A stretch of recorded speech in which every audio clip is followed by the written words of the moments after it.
പ്രശസ്തമായ കാസർഗോഡ് ഉദുമ പാലക്കുന്ന് കഴകം ഭഗവതി ക്ഷേത്രത്തിലെ വലിയ കലം കനിപ്പ് മഹാനിവേദ്യത്തിൽ പങ്കെടുക്കാനെത്തിയത് ആയിരങ്ങളാണ്. ഭണ്ഡാര വീട്ടിൽ നിന്നുള്ള പണ്ടാരക്കലം ക്ഷേത്രത്തിൽ സമർപ്പിച്ചതോടെയാണ് ഉത്സവത്തിന് തുടക്കമായത്. സമീപ ജില്ലകളിൽ നിന്നും കർണാടകയിൽ നിന്നും നിരവധി പേർ മഹാനിവേദ്യത്തിന്റെ ഭാഗമാകാൻ എത്തിച്ചേർന്നു.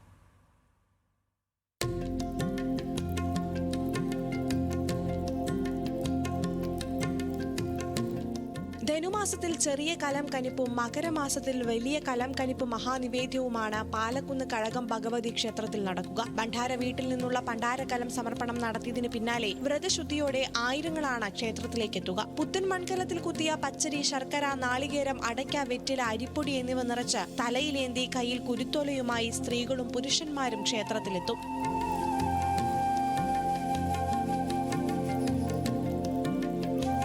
കൊടുങ്ങല്ലൂരമ്മയുടെ ഉപാസകനായ ദൂതൻതീയ സമുദായ അംഗമായ കലശക്കാരന്റെ വീട്ടിൽ ഒരു നാൾ തങ്ങിയെന്നും കയ്യിലുണ്ടായിരുന്ന പൊക്കണവും ചൂരൽക്കോലും മഞ്ഞൾ പൊതിയും അവിടെ സൂക്ഷിക്കാൻ ഏൽപ്പിച്ചുവെന്നുമാണ് ഐതിഹ്യം. വീട്ടിലെ വൃദ്ധയായ സ്ത്രീയിൽ നിന്ന് പുത്തൻ കലവും ഉണക്കലരിയും വാങ്ങി ദൂതൻ സ്വയം ഭക്ഷണം പാകം ചെയ്യാൻ തുടങ്ങിയപ്പോൾ തിളച്ചു പൊങ്ങിയ കഞ്ഞിവെള്ളത്തിൽ ദേവിയുടെ രൂപം കണ്ടുവെന്നതാണ് കലം കനിപ്പിന് പ്രേരകമായ വിശ്വാസം. വിളനാശം, വസൂരി, മാറാവ്യാധികൾ എന്നിവയിൽ നിന്ന് ഇതുവഴി മോചനവും ഒപ്പം വീടുകളിൽ ഐശ്വര്യവും ഉണ്ടാകുമെന്നും പറയുന്നു.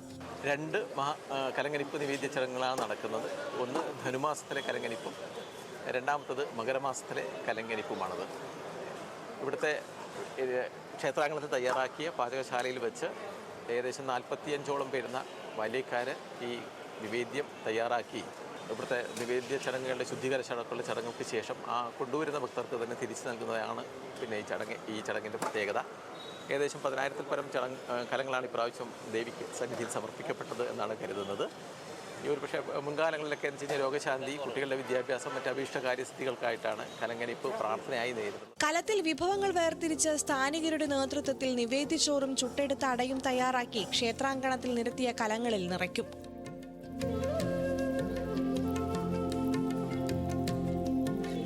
കലശാട്ട് കർമ്മങ്ങളും കല്ലൊപ്പിക്കലും നടത്തിയ ശേഷം ചോറ് നിറച്ച കലവും കുരുത്തോല കൂട്ടിക്കെട്ടിയ കൊട്ടലയിൽ ചുട്ടെടുത്ത അടയും നേർച്ച സമർപ്പിച്ചവർക്ക് തിരിച്ചു നൽകും. ക്ഷേത്ര പ്രദക്ഷിണം കഴിഞ്ഞ് കലങ്ങൾ സമർപ്പിച്ച ശേഷം കാണിപ്പണം തിരികെ നൽകി മഞ്ഞൾ പ്രസാദവും സ്വീകരിച്ച് ഉണക്കല്ലരി കഞ്ഞിയും കഴിച്ചാണ് ഭക്തരെല്ലാവരും മടങ്ങിയത്. ന്യൂസ് മലയാളം, കാസർഗോഡ്.